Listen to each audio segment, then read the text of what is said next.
Hello my friends! A little while ago I ranked some emblems for the Estonian Defense Forces. In the feedback that I got, people wanted me to also review the emblems for their units.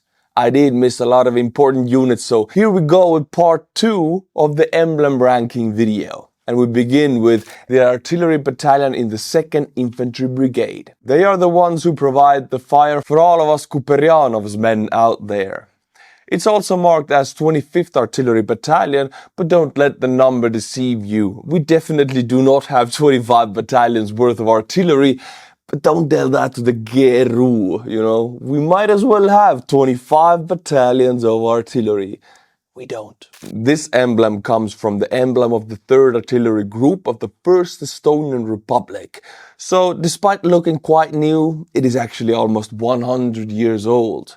Very nice eagle, or I should say very nice eagle here, and I think this key and sword in the middle are from the coat of arms of Tartu, the 2nd biggest city of Estonia, and a very nice city in general. So if you do visit Estonia, definitely get out of the capital also and go to Tartu. As I said last time, this is the cooler version of the other artillery battalion emblem. Something about the black and silver colors of the 2nd Brigade just makes everything look better. So as I put the other one in B tier, this has to go to the A tier. Here we have a very new emblem. This was created in 2024. This is, as viewers from the last time might recognize, an emblem of the Air Defense Battalion, specifically also from the 2nd Brigade. Both battalions of air defense are trained in the same place in northern Estonia. When the training is completed, the unit is assigned to either the 1st or the 2nd Brigade. Again, here we have the black and silver colors of the 2nd Brigade. This is clearly based on the Defense Battalion of the 1st Brigade, but this design is more interesting. It's a very cool emblem. I'm putting it in A tier with the 2nd Brigade Artillery Battalion. Now we're arriving to the emblem of military police. But they have two different emblems that got hand in hand. The military police and the Guards Battalion. Guards Battalion is the main part of the Estonian military police. The military police secures defense forces vehicles, escorts the movement of defense forces, including allied convoys, and ensures the protection of the critical defense forces assets in the event of an increased threat. Also, if any conscripts decide that they would rather stay home than go back to the base after a long weekend, and it does happen by the way, those guys will find them. During our time, they found a guy hiding under his girlfriend's bed less than 24 hours after he ran away. True story. So don't mess with them. This is a fine emblem. Nothing special but straightforward and professional as military police should be. On the other hand, it's not very interesting. So I'm going to say a solid C tier. Now we get to the emblem of the Guards Battalion.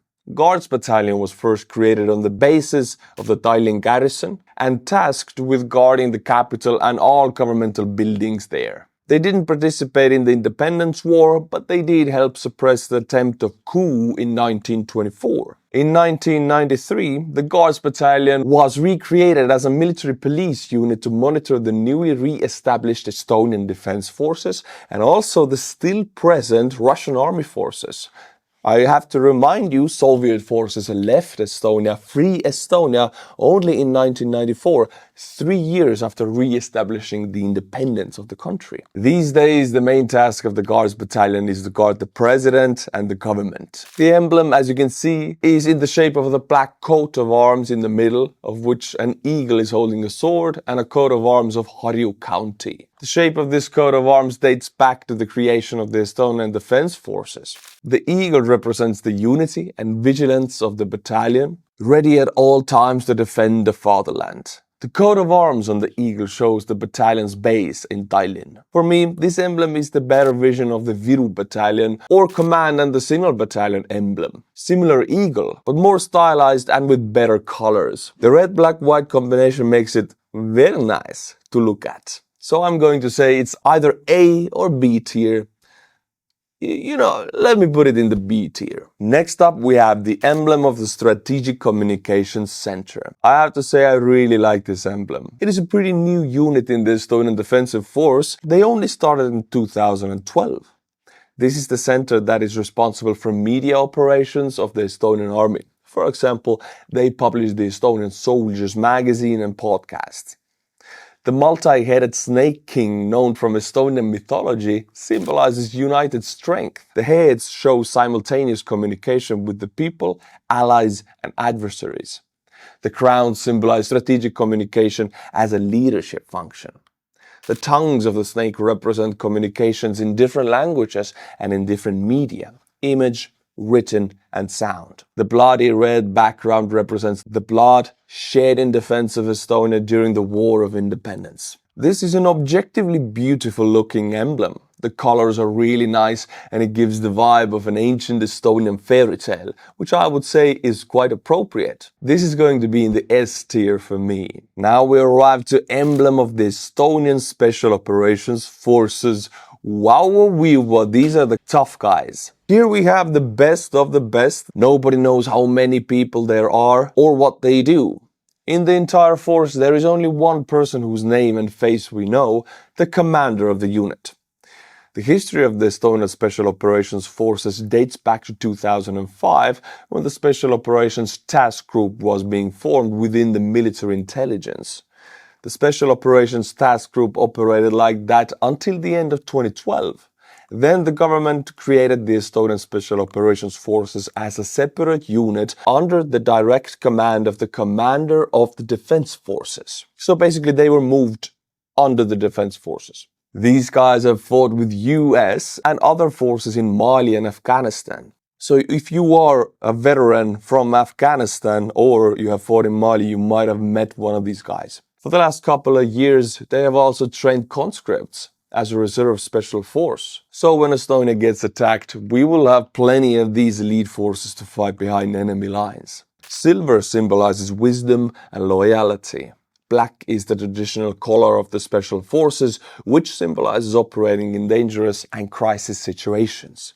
The shape here opening on the side with the sword references the letter E, and through it the name of the unit and Estonia. The symbol also has a resemblance to the Estonian Cross of Liberty. This is a cool emblem for an even cooler unit. This emblem says, "We are not flashy, but there is no job we cannot do." This is going to be in the A tier. Did you know that the second largest instance of state-sponsored cyber attack happened in Estonia, or should I say, against Estonia in 2007? Ever since then, Estonia has been a front runner of the cybersecurity in NATO.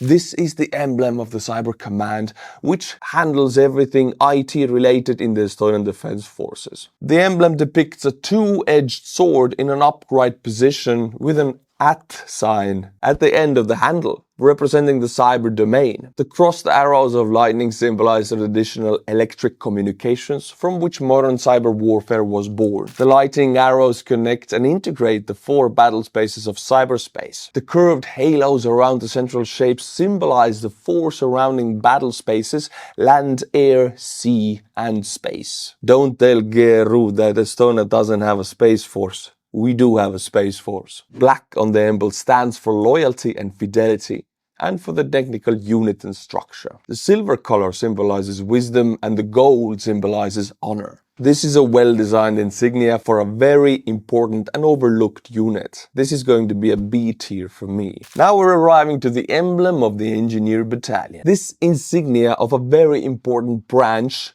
the military engineers. This is the Engineer Battalion of the 1st Infantry Brigade. The Engineer Battalion was one of the first Estonian units created in December 1917, so 2 months before our first country independence ever. In 2002, an engineering school was established in Tapa, you know, the Estonian town which means kill in Estonian. Don't ask me, it's weird. Well, the engineering school was established as part of the artillery group. In 2004, the engineer school was made into the Engineer Battalion. The Engineer Battalion plays a supportive role on the battlefield, performing such tasks as fortifications, bridge and road construction or deconstruction, destruction, laying or clearing landmines, neutralization of improved explosive devices, IEDs, and general engineering tasks under fire. The battalion emblem features a fortress surrounded by a wreath of oak leaves. in front of which stands a lion leaning on a shield with his left forehand and holding a sword with his right. The letter P on the shield refers to an engineer or pioneer unit. The symbol of the fortification is the emblem of the engineers, symbolizing fortification and construction. The wreath symbolizes the unity of the engineer battalion and the belonging to one family. I'm not sure I'm a fan of this color combination, but the castle and the lion do pump it up quite a bit. I would say a solid C tier. Now we get to the emblem of the Military Intelligence Center. It performs tasks related to military intelligence, analysis, intelligence cooperation with allies, and so on. They continuously collect information about Russian forces near Estonia. So how do we know if Russians are getting ready to attack us or just pushing some more troops to the border for their own security? Well, this is why this unit here exists. They monitor up to 50 different indicators to know exactly when and where Russia intends to attack us or the Baltics or Finland. We watch everything they have in hundreds of kilometers from the border. Every week, they also publish an overview about the situation in Ukraine. The dark red color of the emblem shield is traditional color of military uniforms. The dark red shield is an integral part of the symbolism of the intelligence center. The steel gray color symbolizes the unit's steadfastness and determination. The owl is a symbol of intelligence and at the same time a bird of prey that acts quietly and stealthily, characterizing the military intelligence service. The cavalry sword shows the historical origins of the intelligence unit from the cavalry. The 8-pounded star above the owl is the northern arrow representing Estonia as a Nordic country. Hey, everybody wants to put us with the Baltics. We're fine. We can be in both. We can be a Baltic. We can be a Nordic. The star also represents all-round readiness of military intelligence. And finally, here we have an emblem with a bird that is not an eagle. You know, if it's an emblem or some kind of a symbol, it's always an eagle. But an owl is a savage bird. Owl is a symbol of intelligence, but it's just perfect. And the dark red color is also very fitting with this emblem. I originally wanted to put it to the B tier, but looking at it now, I'm going to put it in the A tier. Straight up A. If you are from this unit, leave a comment, anonymously of course. Here we have an emblem for a unit that is deeply connected to logistics and combat support. This is the emblem of Support Command. They make sure the Estonian Defense Forces keep running smoothly every day during peace and during war. They will give you a gun and bullets, fix your wounds and dig your grave when that doesn't work. This is a fairly solid emblem for this kind of administrative unit. I think it works well enough. However, compared to the other emblems, this just doesn't stand out that much. For that reason, that is going to be in C tier. Now, my friends, emblem of AntiTank Company. This one is just, I don't even know what to say about this one. It's an emblem. So this is the emblem of the Anti-Tank Company of the 1st Infantry Brigade. This unit was first created just before World War II in 1939. These guys are extremely important on the battlefield. Those are the guys who carry javelins and spike and make fireworks from all Soviet scrap metal foolish enough to cross our border. This is a historic emblem from 1939, but with this specific one, I'm going to say that not everything should be taken from the historical units. This unit existed barely a year before it was disbanded during the Soviet occupation. We could just have designed a new emblem because this one is, it's not it. This is barely an emblem at all. So a certain D tier for me. Probably it would be E tier if there was an E tier. So if you're from this battalion, you're one of the most important frontline units there is, Anti-Tank Battalion, but the emblem is just dull. Add some color to it at least. Here we have the emblem that actually doesn't exist. You might ask, how so? Well, because this is an unofficial emblem of the Reconnaissance Company. Recon soldiers are supposed to be unrecognizable, so usually they wear neither name patches nor emblems. Of course, conscripts still want to have their own symbols, so this is what they created. I have a huge respect for Recon soldiers. It's a very tough unit. Recon soldiers sleep without tents, they rarely get warm food, and they have been trained to take piss while lying on the ground. Very impressive. At least that's what I heard. They must be the first ones in and the last ones out, so this is not for the weak. I definitely feel like this emblem is made by the professionals who wanted to create their own emblem because they didn't have one. The style is just that different. And if there is anyone who can make this different looking patch with wolf head work, it is the Recon Company. I love to see a wolf on an emblem, and Recon is perfect for that. So this is going to be a solid A tier. Now we have the emblem of the Defense Academy. The Defense Academy organizes all the higher education for the Estonian military. So all the lieutenants, majors and warrant officers get their education there. Of course, this also includes reservists and even some specialists like medics. As with most of Estonian defense forces, this school also was created during Independence War. There used to be many different schools for military education, which were later unified into one single defense academy. So this emblem is supposed to be the combination of multiple symbols of different specialized military schools. I was going to give it a C tier, but now that I look at it again, I think it's growing on me. It's simple, but sometimes simple is better. The gold and the white work very well together. Okay, it's a B tier. Level up. Now here, as the last one, what I would say is the most important emblem overall. This is the Estonian Defense League. Every country and every democracy is only as strong as the will of its people to defend it. And this is the will of the people. Estonian Defense League is an organization of volunteers ready to defend Estonia. Units are mostly volunteers that train on weekends to provide logistical support for the Estonian army during wartime. However, Estonian Defense League is also responsible for guarding military bases and installations and has multiple combat battalions and special operations teams trained for fighting behind enemy lines. The Defense League has over 18,000 reservists. The affiliated organizations of the Defense League combine more than 29,000 volunteers in all and include the Estonian Defense League's Women's Corps, the Boys Corps and the Girls Corps. For such a small country, that's a lot. The Defense League was created before Estonia's independence in 1917, during the Russian Revolution. Before the occupation in 1940, it had around 43,600 members. The emblem depicts mythical eagle of the north. In Estonian, it's called Põhjakotkas. You try to say that. You're from Europe or America or Australia, say Põhjakotkas. And it's from the Estonian national epic, Kalevipoeg, or the son of Kalev. In Swedish, I guess it would be Kalevson. For me, this is what defense of the country is all about. The willpower of the people to defend their homes. The emblem itself is simple, but that is natural for such an old and large organization. This is going to be in the B tier for me. Now we have reviewed all of the emblems. Well, of course, not all of them, but the most important ones. I like how, looking at these emblems there are all kinds of different colors and symbols in a way that still makes them work well together. Let me take another look at the placements. Yeah, I think it's a fair ranking. If you don't agree with it, of course, you can put it in the comments. Let's have an argument. So that's all for now. As always, did I get something wrong? Did I miss any units? Let me know in the comments below.